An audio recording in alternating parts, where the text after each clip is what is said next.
аралды кең жазира десең, Маңғыстау оның оазисі, ал жыңғылды соның нақ ортасындағы гүл бағы дерсің.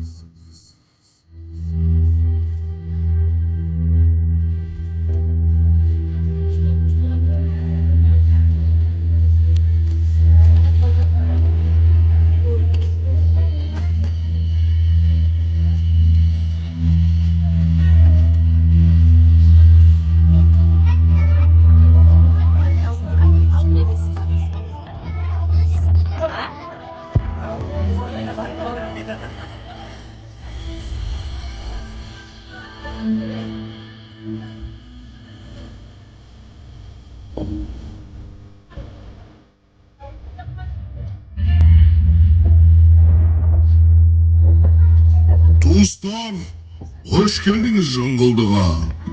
Татитын тарихы бар мың жылғыға.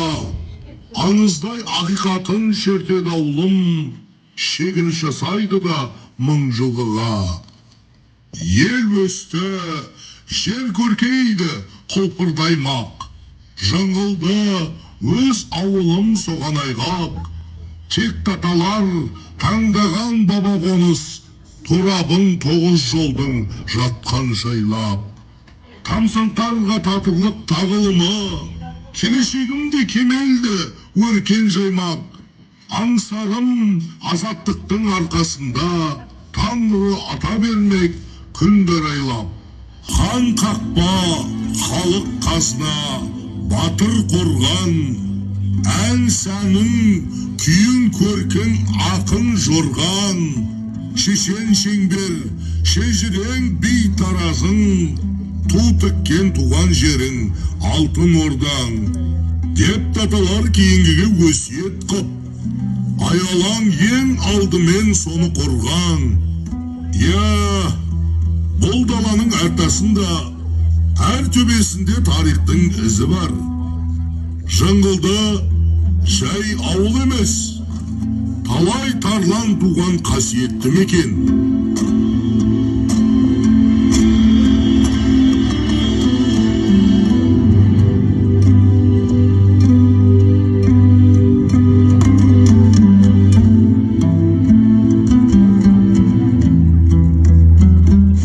Халқым, тарихтың тереңінен сыр тартып, шежіре арқылы ұрпақтың түбін түгендеген шежіре жедім. Шежіре бұл жай ғана ата тізбегі емес, бұл әр есімнің артында жатқан тағдыр, әр ұрпақтың мойнындағы аманат. Мен сөз бастасам, аталар сөйлейді, қан кешкен батырлар, ел қорғаған ерлер, қасиетті аналар үн қатады. Қазақ баласы тектің ұрпағы, түбімен негізін білмеген жұрт, тамыры шабылған бәйтеректей. Ендеше шежіре тек өткенді еске алу емес, ол болашаққа жол бастау жолы. Тұғырың шайқалмасын десең, тұқымыңды тана, түбіңді біл халқым.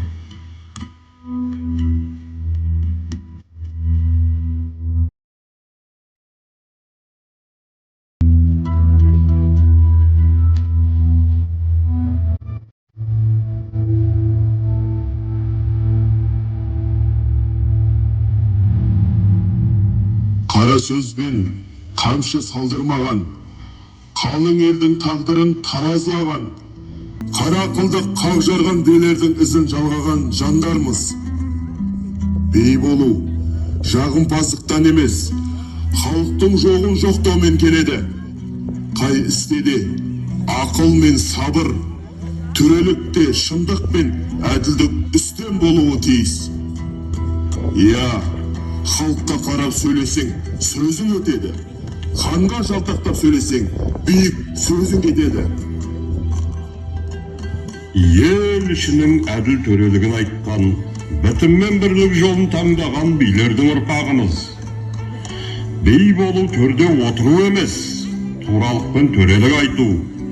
Төбе би болу тек шапан киіп таяқ ұстау емес, ол елге жөн айту, ерге тоқтау айту. Елдің дауы елдің ары, жердің дауы елдің жаны. Бабалар салған жолмен жүрдік.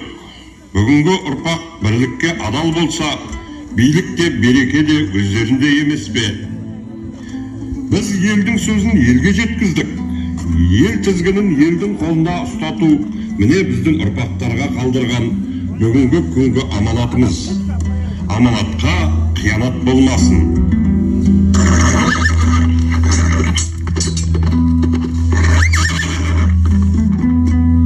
Елімді беңіреген ер болмасам, туған жердің топырағы бұйырмасын.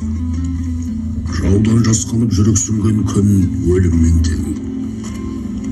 Қолдан айза, жүректе от болмаса, азаттық қайдан болсын. Жер аман ел тыныш болсын деп, найзаға сүйенген ер жігіттің өмірі елдің тағдырымен өлшенбей ме? Менің жаным халық үшін, қаным жер үшін. Жаным елге, жүрегім жұртыма болды. Бөлінгенді бір жейді, бір болыңдар. Тірі болсаңдар тілекпен, өлсеңдер өжетпен деп ұрандаттым.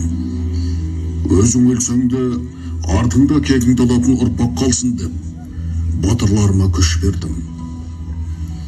Атасы басқа аттан түс, атасы бірге атқа қон. Аталы сөзім қалған жер, жан қылды менің мекенім. Бүгінгі өскен ұл ұрпақ, бабадан қалған мынау жер, ұрпағым саған аманат.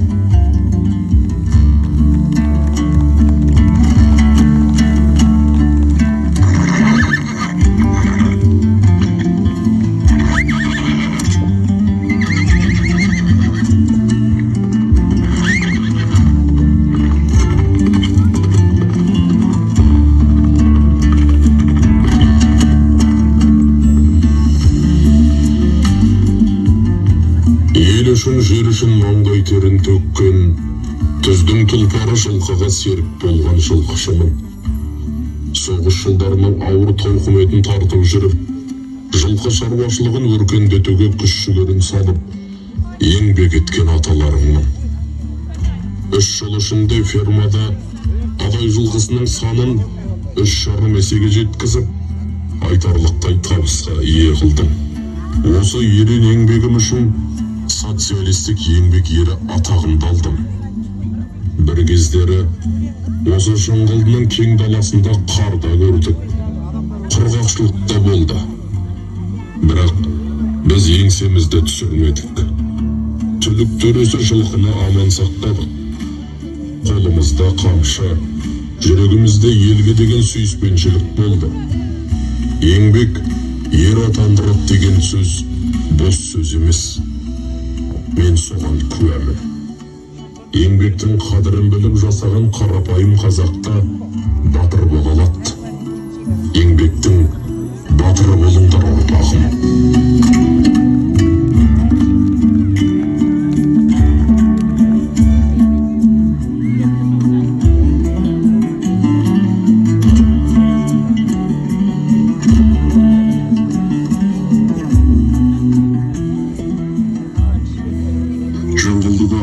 Мектеп ашып, жазу мен оқуды үйреткен ұстазбын. Бірі қолымда қалам, жүрегімде өлең болды. Менің жолым қараңғылықты жарықпен алмастыру еді. Сонау заманда жағдай ауыр, ел сауатсыз, бірақ сенім бар еді. Қазақ баласы да кітап ұстайды деп, сол сеніммен жүріп, сәуле шаштым. Білім шамын жақтым, білімнің шамшырағы атандым. Ұстаз болу тек әріп үйрету емес, ұрпаққа ар мен намыс, ізгілікпен ой салу. Ал ақын болу сол шындықты жүрекпен жеткізу. Мен сол екеуінде қатар алып жүріп, бүгінгі ұрпақ кітап оқиды, ғылым жасайды, ел басқарады. Ендеше сол жарқыраған болашақтың жолына төселген қара шаңырақ біздің алғашқы мектеп, алғашқы қара тақта еді. Мен соны мақтан етемін, елім.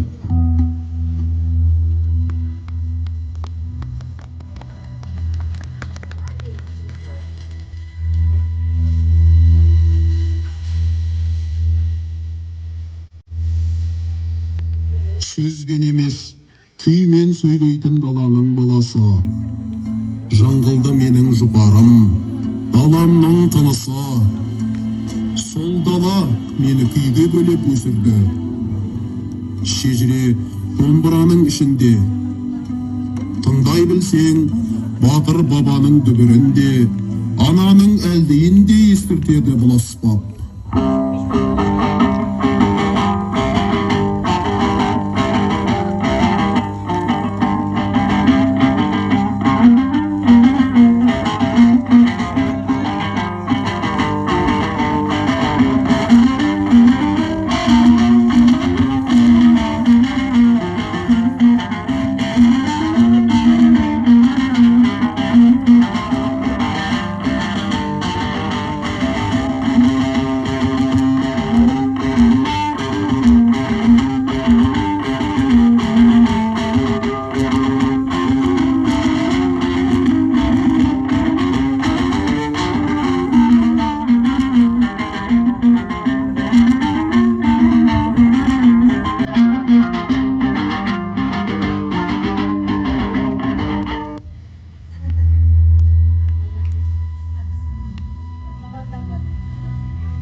Біз атаның ақ тілеуін, ананың көз жасын, елдің еңсесін көтерген ерлік жырдың шырақшысы бола білдік.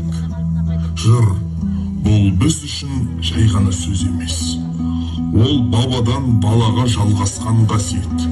Ұлттың жаны, елдің кені. Біз жыр айтқанда көк түріктің тұлпары дүбірлейді. Алты алаштың рухы оянады. Сөздің киесі бар, жырдың иесі бар. Тарих тіл қатпақ, жырмен сыр ақпақ. Біздің өткеніміз сендерге жалғасқан тарих. Бастаған ісімізді, өшпес елдігімізді бүгінгі ұрпақ одан әрі сендер жалғастырасыңдар.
Самал үнін, ел түріктің ескілігін, тынысымен тербейтін сыбызғының үнімен жеткізген тай ата ұрпағымын.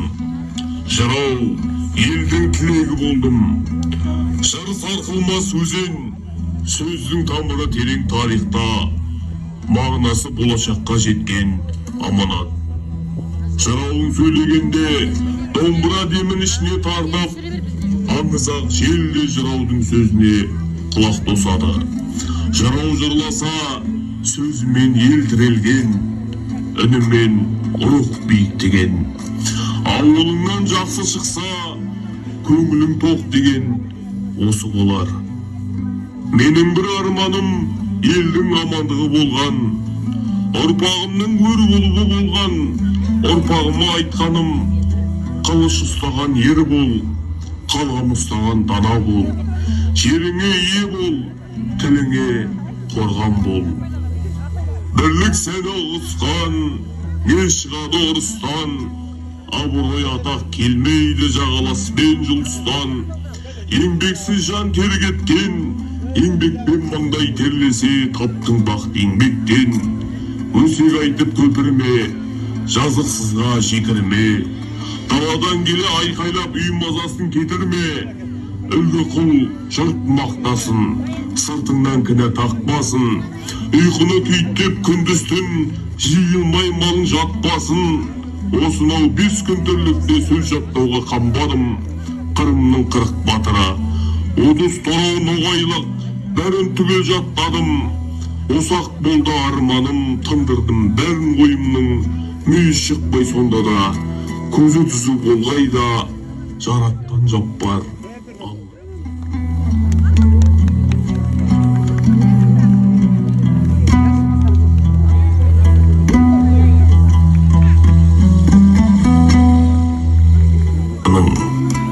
Қолымда құралым, жүрегімде жармен өрнегім.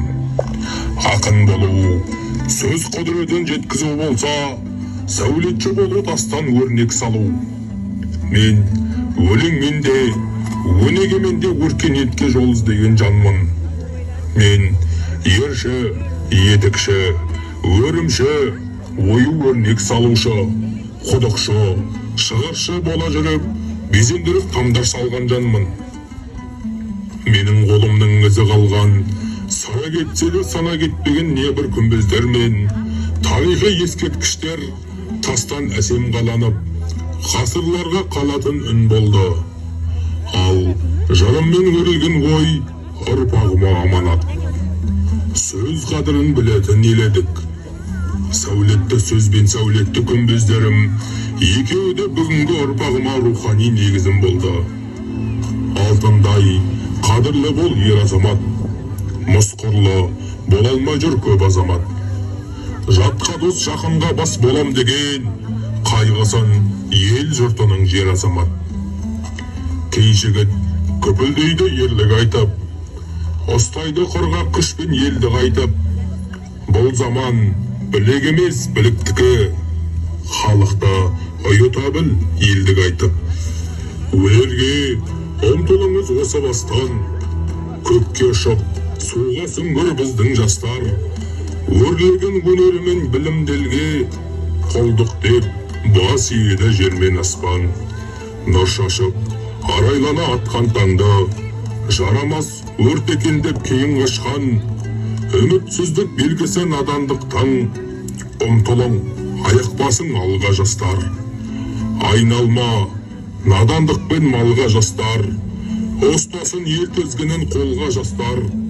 Қамалған қараңғыда ел жұртыңды, сендерсің жарқын өмір жолға бастар.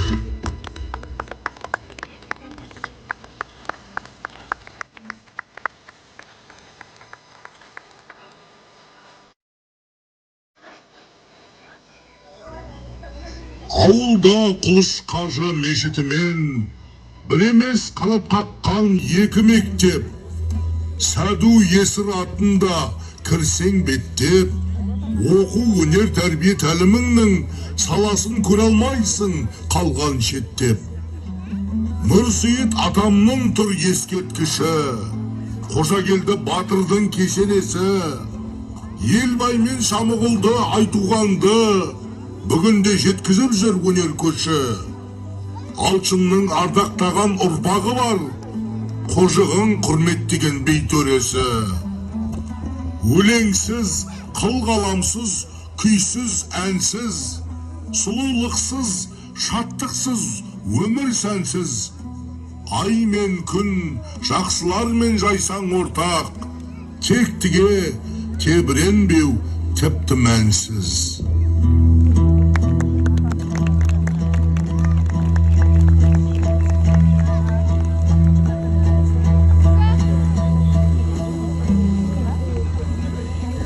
Туған жер қандай көркем, мөлдіреген желегі, желмен ойнап желбіреген. Сонау жылдардың таң атқанда ауыл шаруашылығының қамымен күн түн демей еңбек еттік. Арамызда дала төсін танығандар да, малдың тілін ұққандар да бар еді. Қиын қыстау кезеңде ауылымның, жаңғылдымның аты өшпесін деп, әр қарыс жерін көзіміздей сақтадық. Бұл жер біздің өміріміз, болашағымыз, жүрегіміз болды. Темір тұлпар тізгіндеп, қысы жаз жолда жүрдік. Астық, шөп, жүк бәрі біз арқылы жетті. Түн болса да, боран соқса да, ауылдың қыстаудағы малшының қажеті үшін жолға шығатынбыз. Жыңғылды ауылдың шаңдақ жолдары менің өмір жолым. Қара темір трактордың үстінде күн шығып, түн батқанша еңбек еттік. Жер жырттық, егін септік, шөп ордық. Біздің маңдай теріміз бүгінгі берекенің бастауы. Ауылым Жыңғылдың кең даласы бізге өмірлік мектеп болды. Құрылыс алаңында әрбір кірпішті жүрекпен қаладық. Мектепте, клубта, ауруханада біздің қолымыздан шықты. Біз тек үй салған жоқпыз, біз болашаққа үміт тұрғыздық. Ауылымыздағы, Жыңғылдымыздағы көтерілген әрбір қабырғада біздің қолтаңбамыз бар. Таң атпай тұрып, мал бақтық. Қар мен боранға қарамай, қыста малды аман сақтап, жазда үстіртісіне қырға жеткіздік. Боранның иісі, қойдың маңырағаны бізге ән секілді. Жыңғылды совхозының малы елдің ырысы еді. Қолымызда кетпен, алдымызда егіндік. Көктемде сеуіп, күзде жинап алдық. Әр өнім маңдай тердің жемісі. Ауылым Жыңғылдымның топырағы бізге балдай қымбат. Себебі ол берекенің бастауы. Біз қара тақтаның алдында болашақты тәрбиеледік. Әр әріп, әр есеп, балалардың көкірегінде жарық сәуле болсын деп тырыстық. Менің ауылым Жыңғылдының әрбір азаматы ұстаз еңбегінің жемісі, білім елдің шамшырағы. Ауылда науқасқа алғашқы көмек көрсетіп, түн ұйқымызды 4 бөліп, мына елдің амандығын тіледік. Біз үшін әрбір ауыл тұрғыны бауырдай. Денсаулық басты байлық десек, мына менің Жыңғылдымды байқылған осы бір халықтың саулығы дерем. Ағас қаламмен қаз қатар сандарды сөйлетіп, әр тиынды есептеп, ауылдың экономикасын ұстадық. Көзімізбен емес, жүрегімізбен есеп жүргіздік. Менің Жыңғылдымның әр қаржысы адал еңбектің үлгісі болды. Біз өнер адамдары домбырамен күй шертіп, сахнада өнер көрсетіп, ауылдың рухын көтердік. Ән мен жыр біздің серігіміз, халықтың көңіліне қуаныш сыйладық. Жыңғылдының жүрегі, оның мәдениеті мен дәстүрі және өнері. Біз өткен жылдардың еңбеккерлеріміз. Біз Жыңғылдының шежіресіне ізі түскен жандармыз. Тарих бізден басталады демейміз, бірақ біз сол тарихты жалғадық.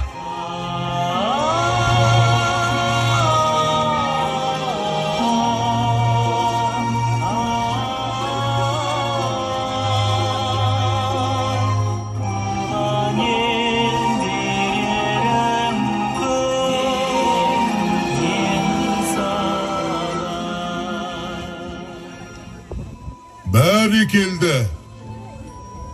Я, біз сол тарихты жалғадық. Ендігі тарихтың ізін әрі қарай жалғайтын мына отырған өздерің.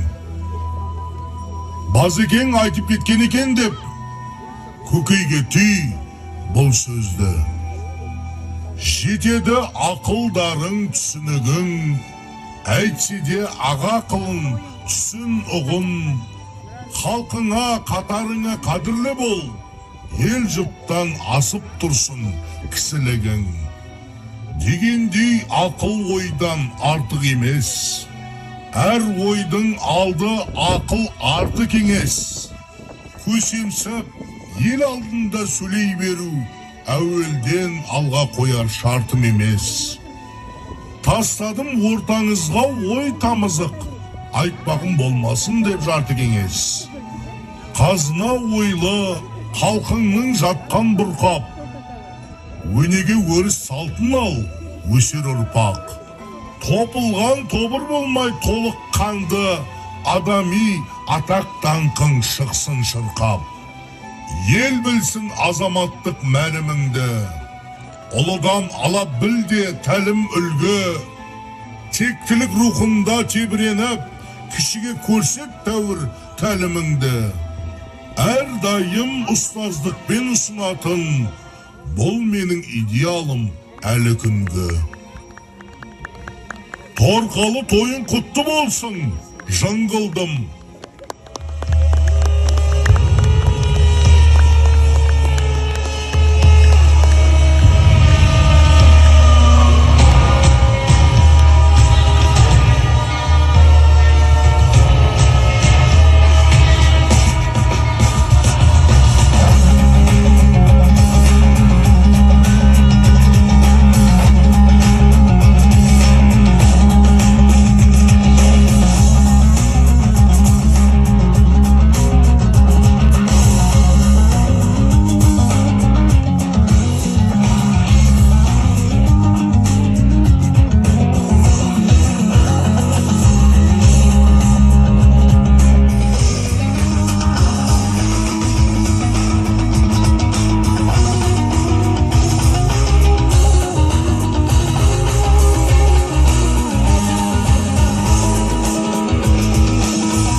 жылдық ауылдың толуына байланысты мерекесіменен ашылуыменен құттықтаймын. Әрине бір-екі күндікте осы бір жаңағы ролик дейме бірдеңеге ойбай бір сұхбат бере көр деп өзімнің ойымды жалпылама шолып хабардар еткенмін. Бүгін енді мінекей осы мерекеге ашылуына байланысты мені шақырып мынау енді басталып жатыр. Даев Медихан Үсенбаев Үркімбай болды. Біріктірілген 4 шаруашылықта 44 мың бас қой, 2500 жылқы, 1350 бас түйе, 1000 бас сиыр есепте болды делінген. 1957 жылы қазанда колхоз аты Октябрьдің 40 жылдығы болып өзгертілді. Қазақ КСР министрлер кеңесінің 1969 жылғы 4 ақпандағы нөмірі 72 бұйрығымен екпінді жаңа жол Октябрьдің 40 жылдығы колхоздар біріктіріліп, Куйбышев совхозы құрылды. Мал саны өсіп, ауданымыздағы іргелі шаруашылықтардың біріне айналды. Өткен жылдар тарих, халық орынсыз қуғын сүргіннен құтылып, еңсесін енді көтере бергенде ұлы отан соғысы басталды. Жаңғылды, Ұланақ, Орпа, Қарқыннан майданға 160-тан астам боздақтар аттанды. Олардың 126-сы қан майданда қаза тапты. Олардың есімдері мен ерліктері ешқашанда ұмытылмайды. Жаңғылды ауылының орталық саябағында жеңістің 50 жылдығына орай оралмаған боздақтарға арнап ескерткіш орнатылды. Боздақтар есімі мәңгілік тақтаға жазылды. Майды. Бір ғасырлық тарихқа таяу уақыт өтті. Жаңғылды ауылына 95 жыл толып отыр. Осы мерейтой аясында біз туған жеріміздің өткенімен бүгінін ой елегінен өткізіп, келешегіне көз тастаймыз. Туған жерінің қасиетін Құрандай қастерлейтін, өз ауылының өткеніне ойлы көзбен қарап, болашағына үлкен үміт артатын, өлкеміздің әр жерінде жүрсе де, жүрек түкпірлерінде өздері жаратылған топыраққа деген сағыныштары қоламтадай қоздап жататын ауыл азаматтарының қолдауымен Жаңғылды энциклопедиясы кітабы жарыққа шықты. Құнды кітапта Жаңғылды тарихы сыр шертеді. Біз бір әңгімеге сыйдыра алмаған қаншама еңбек адамдарының есімдерімен еткен еңбек жолдары осы құнды кітаптың ішіне сыйды. Біз жеткізе алмаған тарихи терең оқиғаларды сіздер осы кітаптан оқи аласыздар. Ауылымыздың тамыры тереңге жайылып, өркен жаюына осы киелі топырақта адал еңбек еткен еңбек адамдарының қосқан үлесі зор екендігін көре аласыздар.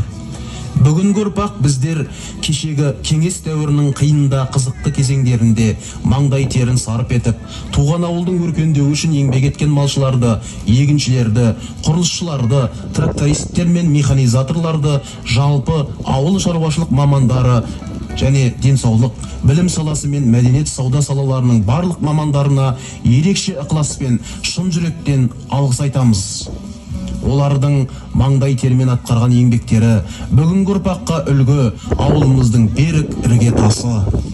Қыс жаз демей, бел жазбай еңбек еткен қиындықтан қаймықпай, елдің арысын еселеген бұл жандар ауыл тарихының алтын әріппен жазылатын тұлғалары. Сол тұлғалар арқасында Жаңғылдының қойнауы қазынаға, даласы егінге, қорасы малға толды. Ауылымызда мектеп, мәдениет ошағы, денсаулық пен жол, тұрғын үйлер бой көтерді. Туған жердің гүлденуіне қосқан өлшеусіз еңбектеріңіз үшін риза көңілімен алғысымызды білдіреміз. Ұрпақтарыңыз сіздерге әрдайым тағзым етеді. Еңбектеріңіз елеусіз қалмайды. Сіздер салып берген сара жол бізге аманат. Топыраққа тұмар болған тағдырлар. Олар абыройы қалай жүріп, ерен еңбектің бейнетін көріп, зейнет жасына жеткен барлық ауылымыздан шыққан тұлғалар. Олардың барлығы да ауыл дамуына қосқан ерен еңбегіңіз үшін төсбелгісімен марапатталғалы отыр. Бүгінгі салтанатты жиында соның бір қатар үлкендерін сахна төріне шақырмақпыз. Ал төрдегі LED экраннан барлық марапат иелерінің есімдерін оқи аласыздар. ауыл дамуына қосқан ерен еңбегіңіз үшін төс белгісін табыстау үшін ортаға Жыңғылды ауылының әкімі Әсет Маратұлы мен Маңғыстау аудандық мәслихат депутаты Ерманов Талғат Қорғанбайұлын шақырамыз.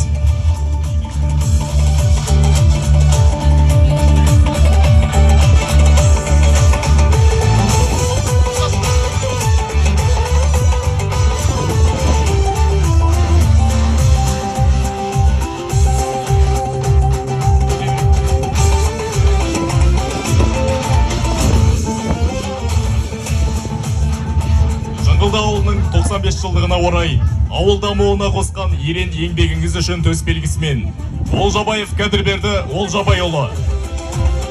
Итемген Орынбаев Итемген ақсақал және Қожамбетов бір ақсақал.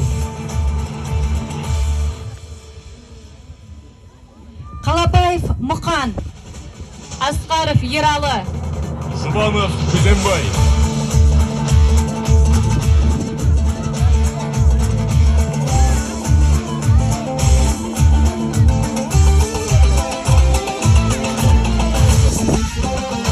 Жанбосынов Сәуірбай, Құлбарақов Оңғали, Жетеков Бишебай Жетекұлы, Сағынғалиев Әлжан Сағынғалиұлы.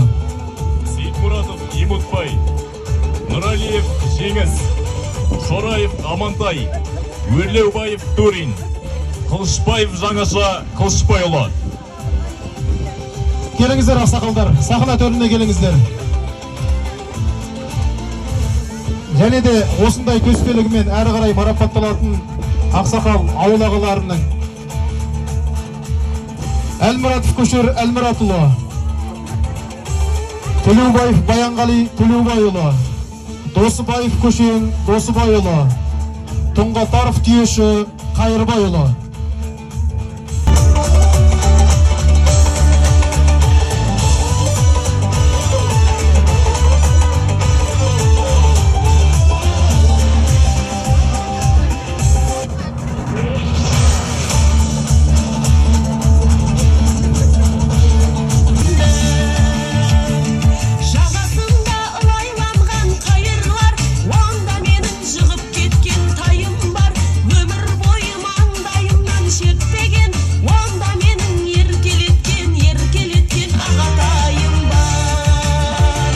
Дүбірлі той баршаңызға құтты болсын.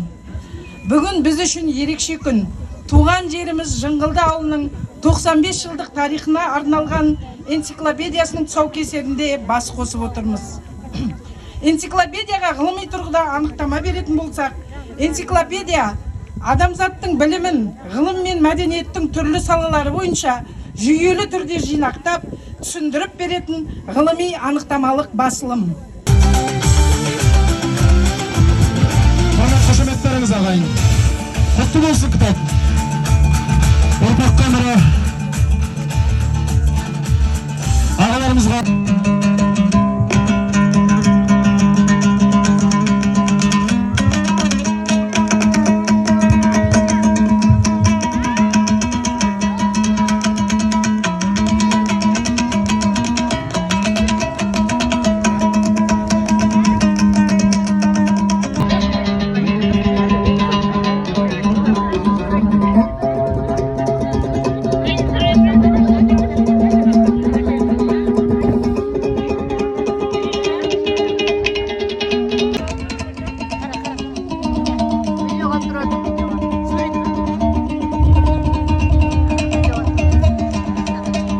біреулер неше жыл өткенді айтып қатарын көңілін райлаған олардан аулаған жүрген жақсы түбінде опа бермейді ондай адам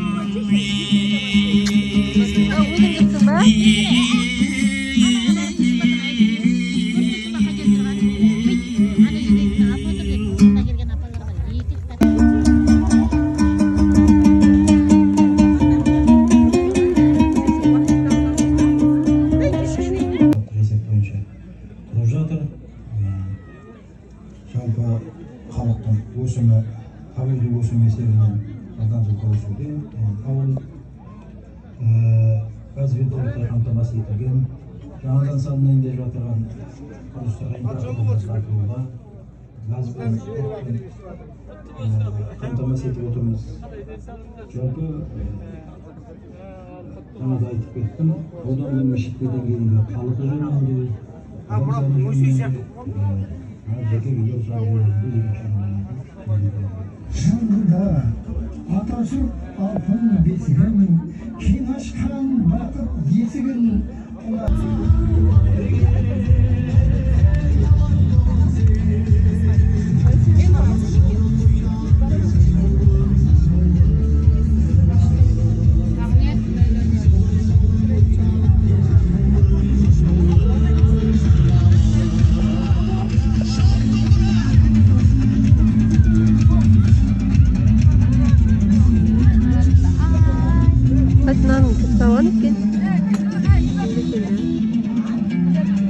Заманға не оқырда тәжірибе үйренген.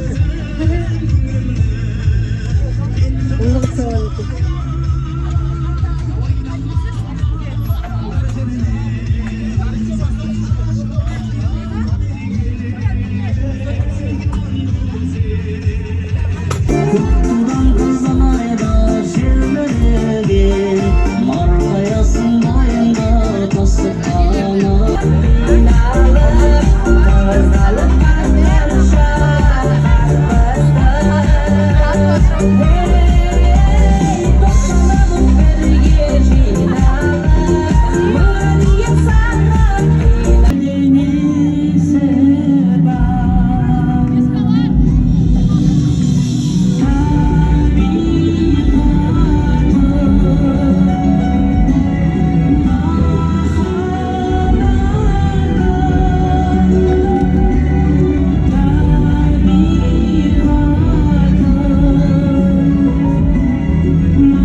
Сұңғат Баймұратұлы, Маңғыстаудың мақтанышы, көмейіне бұлбұл ие салған Сұңғатқа қошеметтеріңіз. Бәрекелді ардақ ағайын, құрметті Жыңғылды ауылының тұрғындары, баршаңызды осы ауылымыздың 95 жылдық мерейлі мерекесімен шын жүректен құттықтаймыз. Әрбір шаңыраққа амандық, дендеріңізге саулық,